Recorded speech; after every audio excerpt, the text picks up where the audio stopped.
बच्चे को सर्दी लग गई है, जुकाम हो गया है, जितने कपड़े हम लोगों के लिए कंफर्टेबल हैं उससे 2 लेयर ज़्यादा रखो। बच्चे के सर को, हाथों को और पाँव को ढक के रखें। मालिश को अगर आपको करना है तो 5 से 10 मिनट के अंदर आप बच्चे की मालिश करके उसको बहुत टाइम के लिए बिना कपड़ों के मत रखें। तो अगर बच्चा सांस खींच खींच के ले रहा है, आपको लगे बच्चा नाक फुला के सांस ले रहा है ना, ऐसे करके सांस लेता है बच्चा, तो अगर ये सांस बच्चा ले रहा है इस तरीके से और आपको लग रहा है कि छाती में गड्ढे पड़ रहे हैं, बच्चा सांस तेज़ ले रहा है, दूध नहीं पी पा रहा है अच्छे से, बहुत दिक्कत में है, तो डेफिनेटली आपको हॉस्पिटल जाना ही है, बच्चे को दिखाना है। क्योंकि छोटे बच्चों में साइंस ही पिक करने होते हैं। ये लोग क्योंकि बोल नहीं पाते हैं तो हमें मालूम नहीं पड़ेगा कब कंडीशन बहुत सीवियर हो जाएगी। नमस्कार, सेहतनामा में आज बात न्यूबॉर्न केयर पर। नवजात की पहली सर्दी हो तो किन बातों का ख्याल रखा जाए ताकि उसे सर्दी से बचा सके, और सर्दी हो जाए, बार बार सर्दी हो तो क्या किया जाए।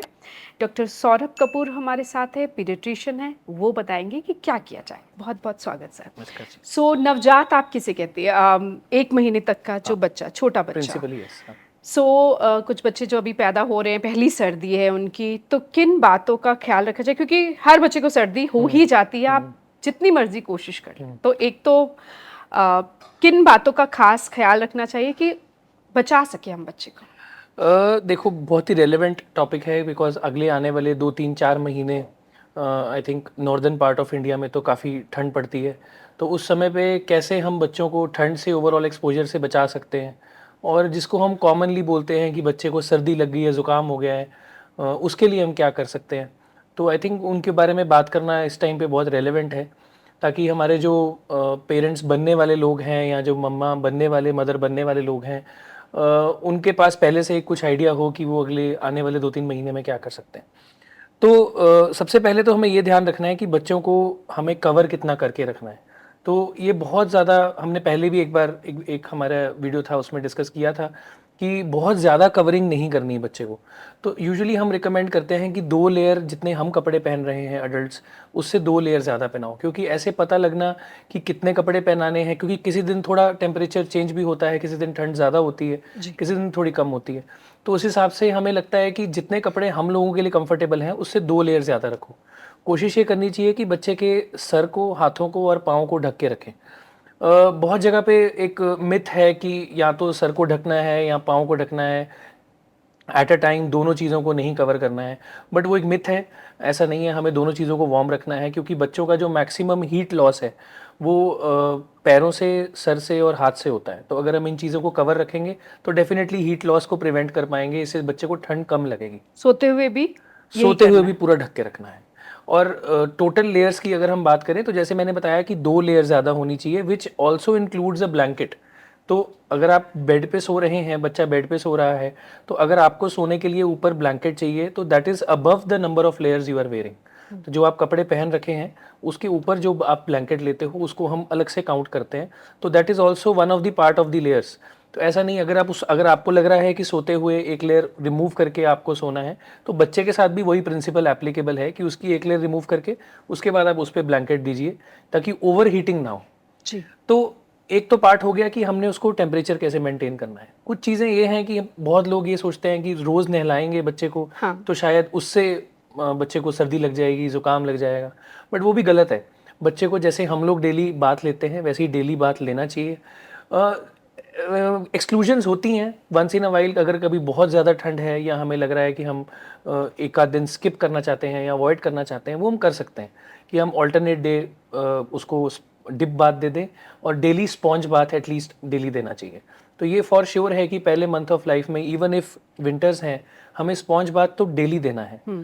डिप बाथ के लिए हाँ डेफिनेटली, अगर हमें लगता है कि टेम्परेचर बहुत कम है, बाहर बहुत ठंड है, तो हम बहुत फ्लक्चुएशन इन टेम्परेचर को अवॉइड करते हुए हम डिप बाथ ऑल्टरनेट डेज भी दे सकते हैं। तो किन बातों का ख्याल रखा जाए नहलाते हुए? एक तो रोज नहलाना है, नहीं तो आप स्पॉन्ज जरूर तो करिए, definitely और इसके कपड़े चेंज होने चाहिए हर रोज। और किसी कुछ खास बातों का ख्याल नहलाते जैसे अगर आप नहलाते हुए मालिश करना चाहते हैं नहलाने से पहले, तो कोशिश ये होनी चाहिए कि बहुत लंबे ड्यूरेशन के लिए आप बेबी को एक्सपोज्ड मत रखें उसको, क्योंकि टेम्परेचर बाहर ठंडा है, कम है, तो आप उसको बहुत टाइम के लिए बिना कपड़ों के मत रखें। अगर मालिश करनी भी है तो कोकोनट ऑयल से हम यूजुअली रिकमेंड करते हैं। वो मालिश को अगर आपको करना है तो 5 से 10 मिनट के अंदर आप बच्चे की मालिश करके उसको तुरंत आप स्पॉन्ज करा के, साफ करके, अनदर लेयर ऑफ ऑयल लगाकर उसके बाद बच्चे को तुरंत कपड़े पहना दीजिए, और preferably in a closed room. एक बंद कमरे के अंदर इंस्टेड ऑफ बाथरूम। बाथरूम के अंदर यूजुअली ठंड ज़्यादा होती है तो हम उसमें अवॉइड करते हैं। अपने जो नॉर्मल आपके लिविंग रूम्स हैं या बेडरूम है उसके अंदर दरवाजे खिड़कियों को बंद करके, फ़ैन तो डेफिनेटली ऑफ ही होता है, तो उस चीज़ों को क्लोज़ करके just for 5-10 minutes you can give a quick massage. उसके बाद स्पॉन्जिंग करी या डिप बाथ करा और उसके बाद बच्चे को तुरंत एक लेयर ऑयल की लगा के और आप उसके बाद बच्चे को कपड़े पहना दें। इसके बाद भी हम बहुत चीज़ों का ख्याल रखते हैं, लेकिन बार बार सर्दी क्यों हो जाती है बच्चे की? तो इसमें भी 2-4 चीज़ें हैं जो डिस्कस करने वाली हैं। एक इम्पॉर्टेंट एस्पेक्ट है कि हम बहुत बार ये कहते हैं कि बच्चे को जो सर्दी है वो माँ के खाने पीने से या मदर की वजह से बच्चे कुछ को ठंडी सर्दी चीज़ें खा लगी। ली। मदर, हाँ, ये बहुत कॉमन है, बहुत कॉमनली हमें सुनने को मिलता है। बट ये अगेन एक मिथ है, ये सही बात नहीं है। ऐसा नहीं होता है कि मदर के खाने पीने से या मदर के कुछ कम कपड़े पहनने से या मदर को लाइट क्लोथ्स पहनने से उसकी ठंड से बच्चे को ठंड लगी, ऐसा नहीं होता। यूजुअली जो कॉमन कारण होता है वो ये होता है कि जब विंटर्स होती हैं तो बहुत वेदर ड्राई हो जाता है। वो ड्राई वेदर की वजह से जो हमारे आसपास के नाक के अंदर हवा जा रही है वो भी ड्राई होती है, तो नाक की जो अंदर सिक्रीशंस हैं वो ड्राई अप हो जाती हैं। क्योंकि नेजल सिक्रीशंस ड्राई अप हो जाती हैं तो वो खड़ खड़ की आवाज़ आनी शुरू हो जाती है। बहुत बार पेरेंट्स को ये कहना पड़ता है कि हमारे बच्चे के छाती में से खड़खड़ की आवाज़ आती है, जबकि ट्रूली स्पीकिंग वो छाती में से नहीं होती, वो नाक में से होती है। जो उसका एक्चुअल कॉज है वो ब्लॉकेज जो है वो नोज़ के अंदर है, तो वो आवाज़ जो है कंडक्ट होके हमारी छाती में फील होती है। सिमिलर टू अ कंसेप्ट मैं बहुत सारे पेशेंट्स को समझाता हूँ कि जैसे एक बांसुरी होती है, आप उसको दबाते कहीं और से हैं और आवाज़ कहीं और से आती है। सिमिलर टू दैट हमारा एयरवे जो है, हमारा सांस लेने का रास्ता है, वो भी एक एयर की ट्यूब है। उसके अंदर अगर आप कहीं ब्लॉकेज करेंगे तो वो ब्लॉक तो कहीं और होगा लेकिन आवाज़ नीचे आएगी। तो ऐसे ही वो खड़खड़ की आवाज़ हमें नीचे फील होती है, बट एक्चुअली वो नेज़ल कंजेशन या नेज़ल ब्लॉकेज होती है। तो dryness is the most common reason. तो इसलिए हम कहते हैं कि सर्दियों में एटलीस्ट आप उबलता हुआ पानी कमरे में रखिए या ह्यूमिडिफायर्स का इस्तेमाल कीजिए रूम के अंदर, या पानी को उबालने कम से कम 10-15 मिनट के लिए दिन में 4-6 बार रूम के अंदर पानी को उबालो ताकि ह्यूमिडिटी मेंटेन रहे। अगर ह्यूमिडिटी मेंटेन रहेगी तो जो ये सर्दी जो हमें लगती है वो एक्चुअल में सर्दी नहीं, सिर्फ नोज़ ब्लॉक होता है। ओके, उससे रिलीफ मिलेगी। यस, सो आप अगर ह्यूमिडिफिकेशन रखेंगे आसपास तो उससे आप प्रिवेंट कर सकते हैं कि नोज़ ब्लॉक ना हो।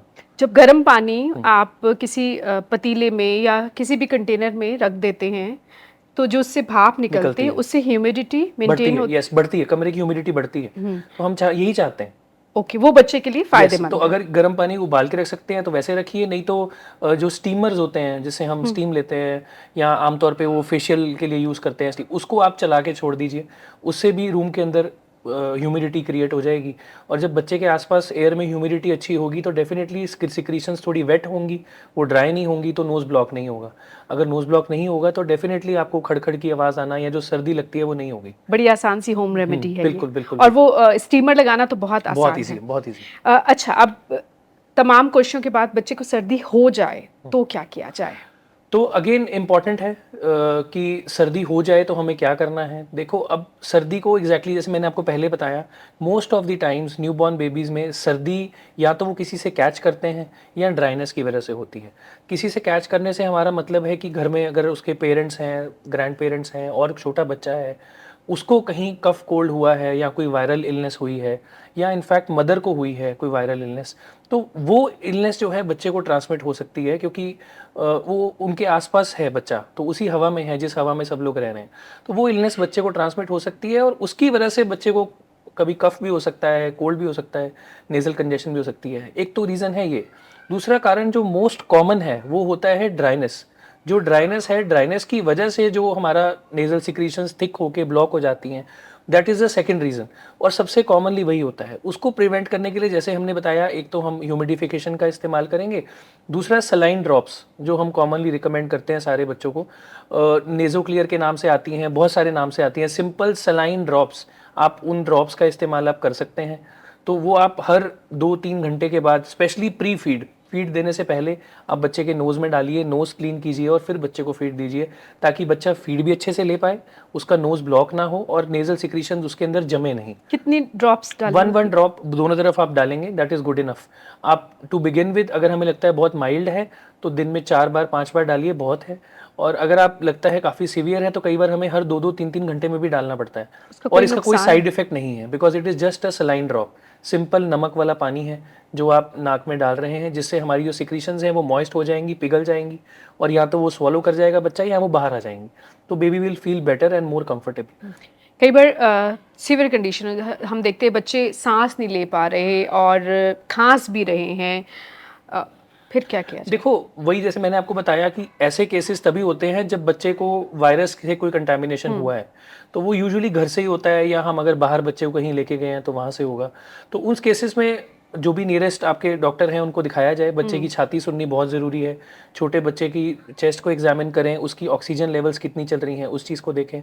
उसको सांस लेने में कोई दिक्कत, यहाँ जैसे खिंचाव तो नहीं महसूस हो रहा। कब कब खतरे वाली बात हाँ, है? तो अगर बच्चा सांस खींच खींच के ले रहा है, आपको लगे बच्चा नाक फुला के सांस ले रहा है ना, ऐसे करके सांस लेता है बच्चा, तो अगर ये सांस बच्चा ले रहा है इस तरीके से और आपको लग रहा है कि छाती में गड्ढे पड़ रहे हैं, बच्चा सांस तेज ले रहा है, दूध नहीं पी पा रहा है अच्छे से, बहुत दिक्कत में है, तो डेफिनेटली आपको हॉस्पिटल जाना ही है, बच्चे को दिखाना है।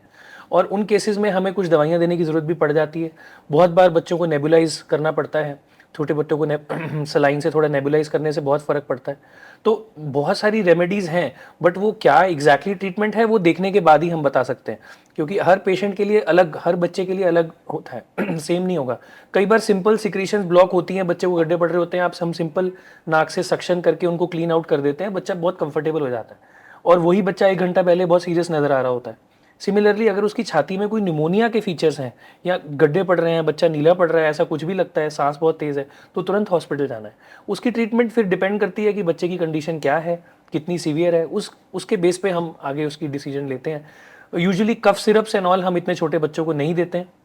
कुछ डिकंजेस्टेंट ड्रॉप्स ज़रूर इस्तेमाल कर सकते हैं। नेज़ल ड्रॉप्स और decongestant drops along with some nebulization, specially saline के साथ नेबुलाइज करने से बहुत फ़र्क पड़ता है, और बहुत बच्चे 5-7 दिन में इस चीज़ से रिकवर कर जाते हैं। कफ कोल्ड के साथ अगर फीवर भी हो जाए, बुखार भी हो, फिर क्या किया जाए एक्सपेक्टेड है, बच्चे को? क्योंकि जब जब भी कोई वायरल इलनेस होगी तो डेफिनेटली बुखार भी आ सकता है साथ में। तो उस बुखार के लिए हम सिम्टोमेटिकली उसको ट्रीट करेंगे, जो भी पैरासीटामोल देना है तो वो दे सकते हैं। बट हाँ, डेफिनेटली जैसे मैंने आपको डेंजर साइंस कुछ बताए, इनका ज़रूर ध्यान रखना है, क्योंकि छोटे बच्चों में साइंस ही पिक करने होते हैं। ये लोग क्योंकि बोल नहीं पाते हैं, तो हमें मालूम नहीं पड़ेगा कब कंडीशन बहुत सीवियर हो जाएगी। तो जब आपको लगे कि बच्चे को खांसी जुकाम बुखार है, डेफिनेटली अपने डॉक्टर को एक बार ज़रूर दिखाएं, ताकि वो अब उसको एग्जामिन कर सकें, और अगर कुछ सीरियस है तो तुरंत उसका इलाज कर सकें। हाँ, छोटी मोटी नेज़ल ब्लॉकेज है वो खुद भी समझ में आनी शुरू हो जाती है मदर्स को कुछ टाइम के बाद, तो उसमें वो सलाइन ड्रॉप्स डाल के एज अ रूटीन भी आप सलाइन ड्रॉप्स डाल सकते हैं, उसमें कोई प्रॉब्लम नहीं है। विंटर्स में नवजात की पहली सर्दी हो, कुछ डूज एंड डोंट्स जो आप पेरेंट्स को बताना चाहें?